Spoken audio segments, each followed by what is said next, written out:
tak ada yang tahu. Di pesta itu, seseorang sudah menyiapkan kematian untukku. Ia pikir, aku tak sadar. Saat bubuk putih itu perlahan jatuh ke dalam gelas yang seharusnya kuteguk sendiri. Tapi, malam itu, Tuhan rupanya menukar takdir. Dan gelas yang berisi racun justru berpindah ke tangan orang yang ia cintai sendiri. Halo teman-teman semua, selamat datang di channel ini. Kalian sedang menonton kisah yang aku yakin akan membuat kalian berpikir dua kali tentang arti keluarga dan kepercayaan. Aku ingin tahu, kalian nonton dari mana malam ini? Tulis di kolom komentar, dari kota mana kalian mendengarkan kisah ini. Sebelum mulai, jangan lupa klik like, subscribe, dan nyalakan lonceng notifikasi, supaya kisah-kisah inspiratif seperti ini bisa terus hidup. Dan sekarang, aku akan ceritakan padamu bagaimana Tuhan menukar takdirku lewat satu gelas yang salah. Namaku Surya Pranata, usia 66 tahun. Setelah 40 tahun bekerja, aku resmi menutup bab hidup yang panjang dan melelahkan. Perusahaan konsultan sistem keuangan yang dulu kubanggen dari meja kecil di garasi rumah, kini telah kugenggam, kujual, dan kuserahkan pada generasi baru. Nilai penjualannya 12 miliar rupiah. Angka yang seharusnya membuatku bangga, tapi justru membuat hatiku terasa kosong. Aku ingin menghabiskan sisa umur dengan damai, berangkat umrah, mewakafkan sebagian uang untuk pesantren kecil di Cirebon, dan mendirikan beasiswa anak yatim atas nama almarhum istriku, Bening Cahaya. Itu cita-cita terakhirku. Sederhana, tapi tulus. Namun, ketenangan hidup kadang hanya bertahan sampai dering telepon pertama. Siang itu, Arman, anak tunggalku, datang bersama istrinya, Laras. Aku sempat tersenyum melihat mereka di gerbang. Tapi dari jarak 5 meter pun, aku sudah tahu tujuan kedatangan mereka bukan untuk menemaniku minum teh. Ayah, kami cuma mau bicara sebentar, kata Arman. Suaranya hati-hati. Mereka duduk di ruang tamu. Laras membuka map biru tebal, berisi rancangan bisnis baru, sebuah aplikasi investasi digital. Suaranya manis, cara bicaranya sopan, tapi matanya tajam menghitung. Kami butuh suntikan dana, ya sekitar 4,5 miliar aja, buat tahap awal. Kalau proyek ini jalan, kita semua untung besar. Aku mendengarkan tanpa memotong. Aku tahu gaya bicara Arman. Mulai lembut, lalu menekan, lalu menuntut. Sudah 3 kali ia datang dengan ide yang sama, dan 3 kali pula kegagalan menghancurkan tabungannya sendiri. Man, ujarku perlahan. Ayah sudah lihat semua ide bisnismu, tapi yang kau sebut peluang, buat ayah itu hanya perjudian. Ia tertawa kering. Jadi ayah nggak percaya sama anak sendiri. Percaya itu soal tanggung jawab, bukan darah. Suasana menegang. Laras menatapku dari balik bahu Arman. Tersenyum tipis. Senyum yang tak pernah kutemui di wajah istriku dulu. Bapak kan sudah pensiun, katanya lembut tapi tajam. Buat apa simpan uang sebanyak itu kalau bukan buat keluarga sendiri? Aku menghela napas panjang. Uang itu bukan untuk aku nikmati. Itu titipan untuk orang-orang yang bahkan tak sempat bermimpi. Keheningan turun di ruangan itu. Hanya jam dinding yang berdetak. Pelan tapi menekan. Arman menatapku tajam. Wajahnya merah. Baik, kalau itu keputusan ayah, jangan salahkan aku nanti. Ia berdiri, membanting map biru di meja. Laras menatapku sekilas sebelum mengikuti suaminya keluar. Dan di ujung langkah mereka aku mendengar kata-kata yang tak akan pernah kulupakan. Kadang, orang tua yang terlalu bijak justru tidak tahu diri. Saat pintu menutup, aku duduk sendirian di ruang tamu yang sepi. Cahaya matahari sore menembus tirai, jatuh di gelas teh yang mulai dingin. Aku menatap kursi kosong di hadapanku. Kursi yang dulu ditempati istriku ketika menenangkan amarahku. Ben, bisikku pelan. Mereka tak tahu. Yang ku coba lindungi bukan uang, tapi nurani mereka sendiri. Aku tak tahu bahwa dari pertengkaran kecil hari itu, Tuhan sedang menyiapkan ujian yang jauh lebih besar. Ujian antara kasih seorang ayah dan racun di tangan menantunya sendiri. Hari pesta itu datang lebih cepat dari yang kupikir. Halaman rumahku penuh lampu hias. Suara biola mengalun dari taman, dan aroma kopi hangat bercampur dengan wangi bunga sedap malam. Aku tersenyum pada tamu-tamu yang datang. Beberapa mantan rekan kerja menepuk bahuku, mengucapkan selamat atas masa pensiun. Tapi jauh di dalam dada, ada rasa hampa yang tak bisa kutepis. Di antara kerumunan, aku melihat Arman dan Laras. Mereka datang, tak sendiri, membawa Pak Budi dan Bu Murni, orang tua Laras dari Sragen. Tangan Laras menggenggam lengan suaminya dengan erat. Senyum mereka rapi seperti topeng yang baru dipasang. "Selamat ya." "Ya," kata Arman sambil menepuk bahuku. "Semoga ayah bisa istirahat tenang sekarang." Aku hanya menjawab singkat, "Terima kasih." Tapi di balik senyumku, mataku menangkap sesuatu yang lain. Tatapan Laras yang menilai, menghitung, dan dingin. Beberapa jam berlalu. Tawa memenuhi ruang tamu. Gelas-gelas wine berkilau di bawah lampu gantung. Aku berjalan ke ruang kerja di ujung koridor, mencari map kecil yang berisi daftar donasi yayasan yang sedang kususun. Pintu kubiarkan sedikit terbuka, dan dari celah itulah aku melihat pemandangan yang tak akan pernah kulupakan. Laras berdiri di dekat meja, membelakangi pintu. Ia mengeluarkan bungkusan bening kecil dari dalam tas tangan berwarna krem. Tangannya bergetar, tapi gerakannya terlatih. Seolah ia sudah mempersiapkan ini jauh-jauh hari. Perlahan, bubuk putih transparan itu ia tuangkan ke dalam gelas wine merah yang disiapkan khusus untukku di atas nampan perak. Aku terpaku. Jantungku berdetak pelan tapi berat. Setiap detak seperti menekan dinding dada. "Tuhan," bisikku tanpa suara. Aku mundur setengah langkah, menyandarkan tubuh pada kusen pintu agar tidak roboh oleh rasa muak dan kecewa. Aku tidak menjerit, tidak berlari, tidak menuduh. Aku hanya diam, memandangi perempuan yang dulu kucintai, karena membuat anakku bahagia. Kini berdiri di hadapan gelas yang ditakdirkan untuk membunuhku. Beberapa menit kemudian, aku kembali ke ruang pesta dengan wajah yang sama tenangnya seperti sebelumnya. Tak ada yang tahu apa yang baru kulihat, hanya Tuhan dan aku. Ketika Pak Budi berjalan ke toilet, aku berdiri, menatap meja tempat gelas-gelas wine itu disusun, dan entah dari mana datangnya keberanian itu, aku menukar gelasku dengan gelas milik Pak Budi. Hanya butuh 1 detik. Tapi di detik itu, seluruh kehidupanku berubah arah. Aku tahu, jika racun itu harus menelan korban malam ini, biarlah bukan aku yang memilih. Biarlah Tuhan yang menentukan siapa yang meminumnya. Di panggung kecil, pembawa acara memintaku memberi sambutan. Aku berjalan ke depan, menatap semua orang, dan di antara cahaya lampu, aku melihat Laras masih tersenyum, tanpa tahu bahwa takdir baru saja berbalik arah. Aku berdiri di tepi ruangan, suara tawa dan percakapan mengalun seperti gema jauh di dalam air. Semuanya samar, kecuali satu hal yang kini jelas, aku sedang berpesta bersama kematian. Di meja tengah, gelas merah itu berkilau di bawah cahaya lampu gantung. Sekilas tampak seperti simbol perayaan.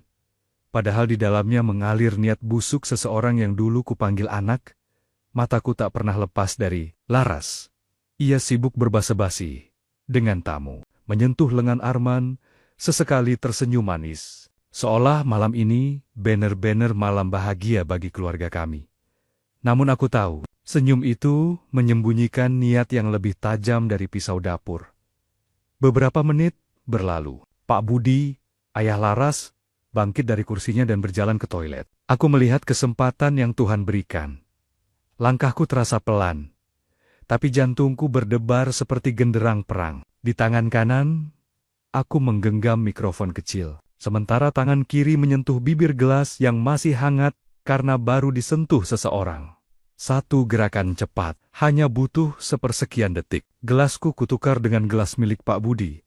Tidak ada yang melihat, tidak ada yang tahu, hanya aku dan Tuhan.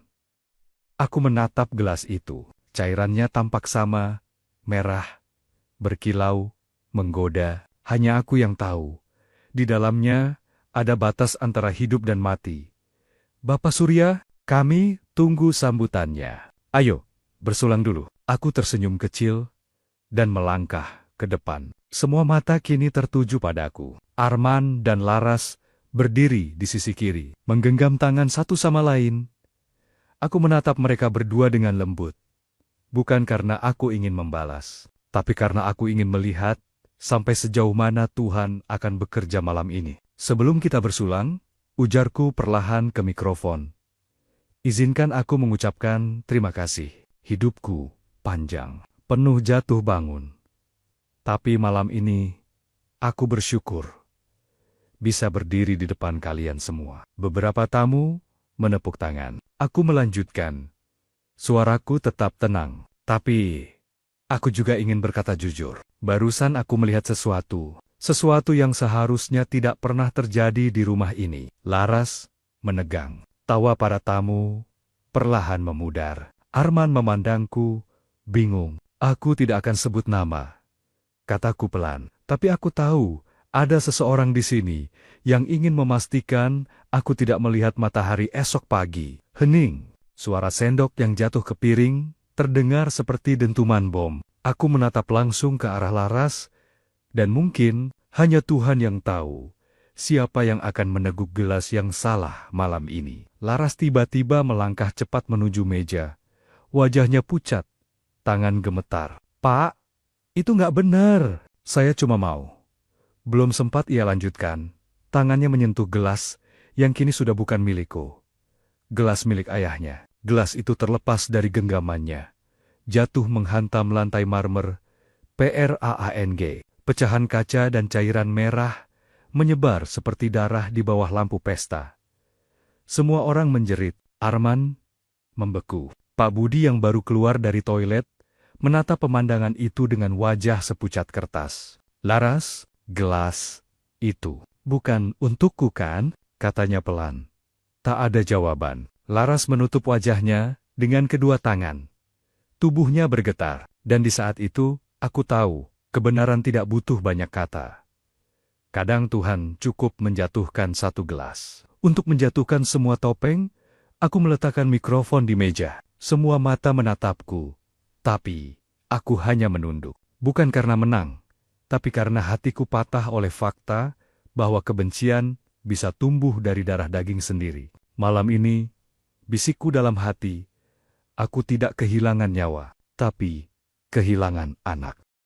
Setelah suara gelas pecah itu, waktu seolah berhenti. Lampu di ruang tamu masih berkilau, tapi semua wajah berubah pucat. Aroma wine merah bercampur dengan bau logam dari serpihan kaca. Dan di tengah ruangan itu, Laras berdiri gemetar, wajahnya kosong, tangan menutup mulutnya. Aku menatapnya dalam diam, bukan dengan amarah, tapi dengan rasa kehilangan yang tak bisa dijelaskan. Perempuan yang dulu kukira bisa membawa kebahagiaan untuk anakku, malam ini justru hampir membawaku pada kematian. Pak Budi maju pelan. Langkahnya berat seperti orang yang baru sadar dari mimpi buruk. Laras, suaranya bergetar. Gelas itu bukan untuk aku kan? Laras tak menjawab. Matanya basah. Tapi bukan karena penyesalan. Lebih karena ketakutan. Aku cuma salah taruh. Aku nggak tahu apa-apa, Pak. Tapi suaranya pecah. Semua orang tahu, tak ada kebohongan yang bisa berdiri di bawah cahaya sejelas itu. Aku mengambil mikrofon yang masih tergeletak di meja. Tanganku dingin, tapi suaraku tetap tenang. Tidak perlu menyangkal Laras. Aku tidak marah. Aku hanya ingin tahu, kenapa? Apa salahku? Sampai seseorang ingin melihat aku mati di hari pensiun? Laras menunduk, terisak. Arman maju, berusaha menenangkannya, tapi matanya sendiri gemetar. Ayah, ini salah paham. Laras cuma, aku menatapnya tajam. Kau tahu, Arman, kadang yang paling menyakitkan bukan racun di gelas, tapi racun di hati anak sendiri. Ruangan hening. Semua tamu menahan napas. Laras tiba-tiba berteriak, aku cuma ingin kau adil. Kami berdua capek hidup susah. Sementara kau simpan uang miliaran. Kau pikir gampang jadi istri dari orang yang terus dibandingkan sama ayahnya sendiri. Suaranya bergema di dinding ruang pesta. Semua orang memandangnya. beberapa dengan iba, sebagian lagi dengan jijik. Aku mendekat, menatap wajahnya yang penuh air mata palsu itu. Uang itu bukan berkat kalau didapat dari niat yang kotor, Laras. Dan hari ini, Tuhan menunjukkan siapa yang sebenarnya kotor. Laras menggertakkan gigi. Ia menoleh ke Arman.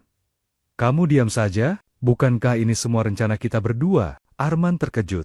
Wajahnya memucat. Apa maksudmu? Jangan pura-pura bodoh. Kamu tahu aku lakukan ini karena kamu yang minta. Suasana meledak. Beberapa tamu berteriak histeris. Yang lain menutup mulut tak percaya. Pak Budi menatap menantunya dengan wajah hancur. Sementara Bu Murni jatuh terduduk di kursi, menangis terseduh. Aku menarik napas dalam-dalam, mencoba menahan dada yang sesak. Cukup, aku tak ingin mendengar lagi. Kalian sudah menodai malam yang seharusnya penuh syukur. Aku menatap Arman lama. Aku memberimu segalanya sejak kecil.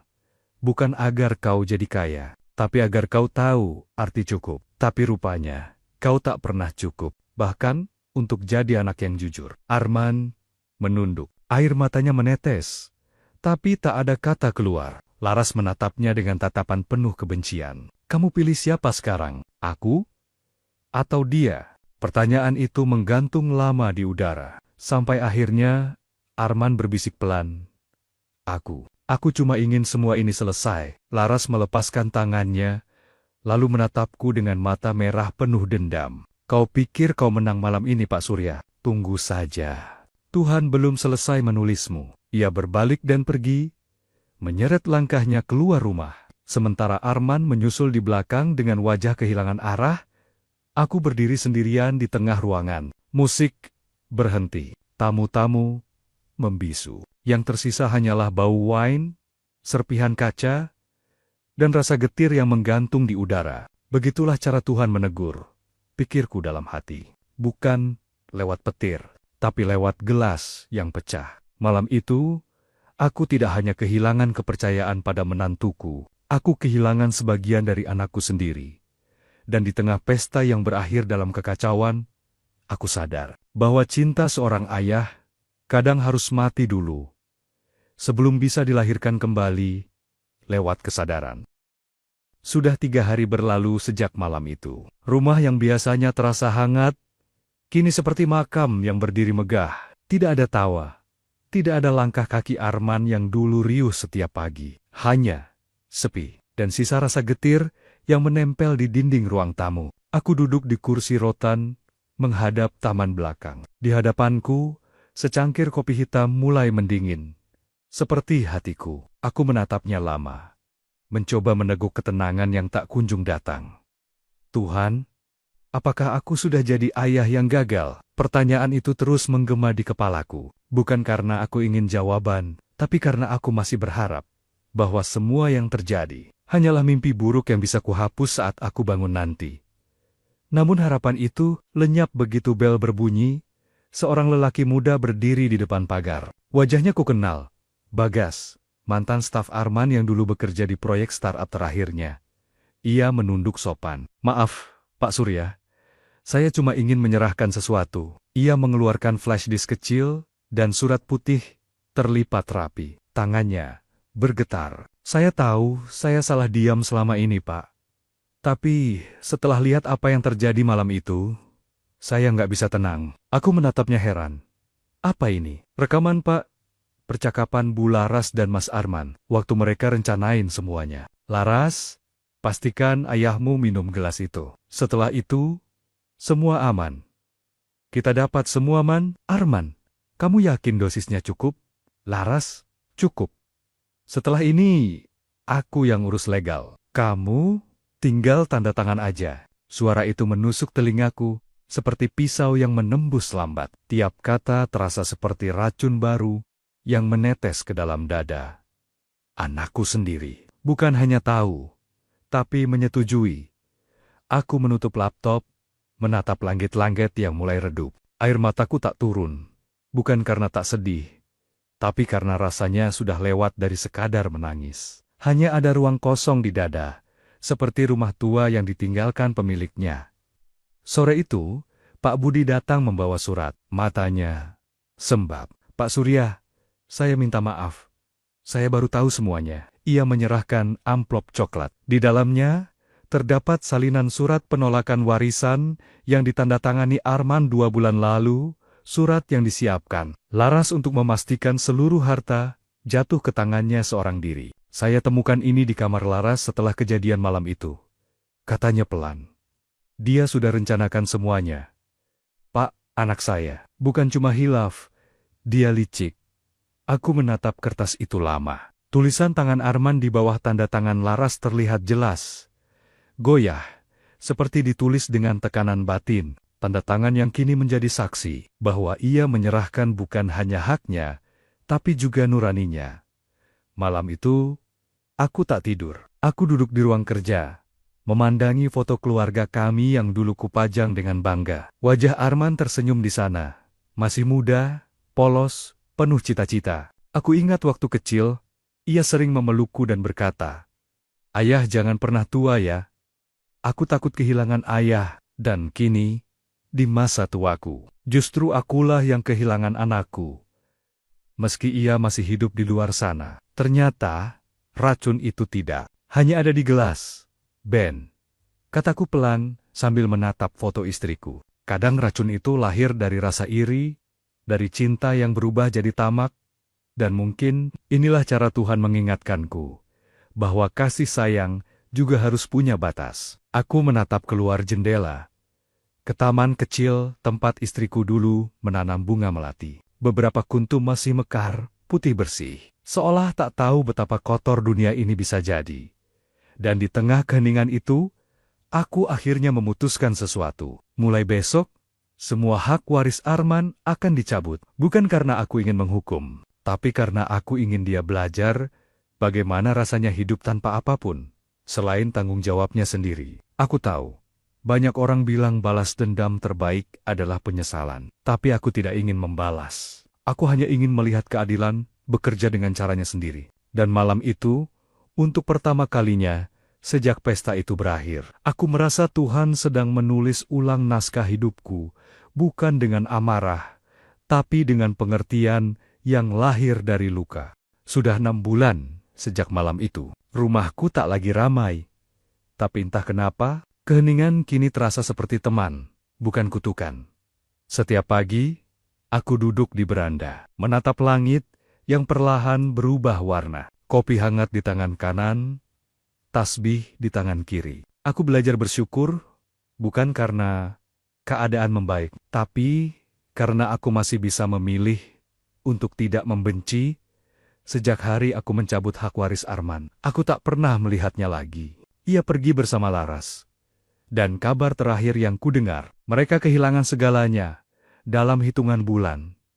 Bisnis baru mereka gagal, rumah disita, mobil dijual. Dan suatu hari, tetanggaku yang bekerja di bandara berkata, "Pak, Bu Laras itu kabarnya kabur ke Malaysia." Aku hanya mengangguk. Aku tidak kaget. Dari awal, aku tahu orang yang hidup dengan menipu tidak akan pernah punya tempat untuk pulang.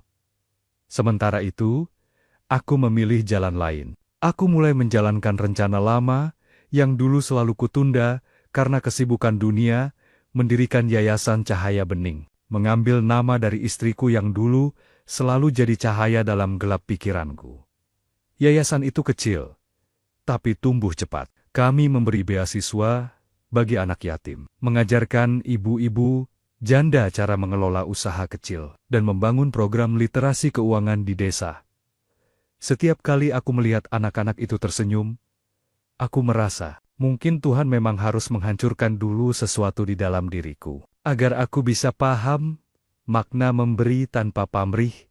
Pernah suatu sore, aku duduk di halaman yayasan, melihat anak-anak belajar menulis di teras. Salah satu dari mereka, bocah laki-laki kecil bernama Raffi, mendekat dan bertanya polos, "Eyang Surya, orang jahat kalau tobat, masih bisa jadi baik nggak?" Aku terdiam lama. Pertanyaan sederhana, tapi dalam, "Bisa nak," jawabku perlahan. Asal dia mau mulai lagi dari nol, dan gak takut miskin waktu belajar jujur. Raffi tersenyum, lalu berlari kembali ke teman-temannya. Aku menatap langit sore, Dan untuk pertama kalinya, aku merasa Tuhan benar-benar sudah menata ulang hatiku. Lalu, suatu hari, tepat setahun setelah semua terjadi, pintu gerbang rumahku diketuk. Aku membuka, dan di sana berdiri seorang pria kurus dengan wajah lelah. Wajah yang dulu ku kenal, tapi kini tampak jauh lebih tua dari usianya. Arman, tubuhnya lusuh, keringat menetes di pelipis, jaket ojek online masih menempel di punggung. Tangannya memegang surat kusut dan amplop kecil. "Ayah," suaranya parau. "Saya nggak punya hak minta maaf. Tapi saya tetap mau mencoba." Ia menyerahkan surat itu. Tulisan tangannya bergetar. Tinta sedikit luntur oleh air mata yang entah miliknya, entah milikku. Saya sudah kehilangan semuanya. Ya, rumah, uang, istri, semuanya. Tapi yang paling berat, bukan kehilangan itu. Tapi kehilangan rasa bangga, karena ayah adalah ayah saya. Saya bodoh, dan saya menyesal. Aku menatapnya lama. Ada bagian dalam diriku yang ingin memeluknya, tapi ada juga bagian yang masih berdarah.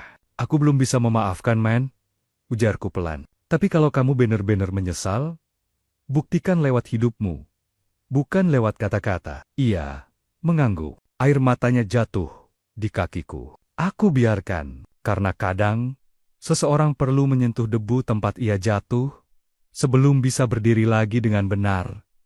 Sore itu, aku menatap mata anakku yang dulu penuh ambisi, tapi kini penuh luka. Dan entah kenapa, aku tidak lagi melihat kebencian di sana. Yang kulihat hanya seorang manusia yang akhirnya belajar rendah hati. "Tuhan memang aneh," bisikku sambil menatap langit. Ia tidak menghukum dengan petir, tapi lewat kehilangan yang membuat manusia mau bersujud. Malam itu, aku menulis kalimat terakhir di buku catatan harian istriku. Hari ini, aku tidak hanya memaafkan mereka, tapi juga memaafkan diriku sendiri, karena pernah berharap semua anak akan tetap suci. Dan sejak malam itu, aku tak lagi memikirkan racun di gelas. Karena aku sudah tahu, Tuhanlah yang menukar gelas itu sejak awal, agar aku belajar bahwa hidup bukan tentang siapa yang kalah, tapi siapa yang mampu berdamai setelah semua luka. Sudah hampir setahun sejak Arman datang dengan surat maafnya. Sejak hari itu, aku tak mendengar kabarnya lagi. Ia pergi tanpa pamit. Tapi kali ini, aku tidak mencarinya. Aku tahu, Tuhan sedang mengajarinya sesuatu tentang harga sebuah penyesalan.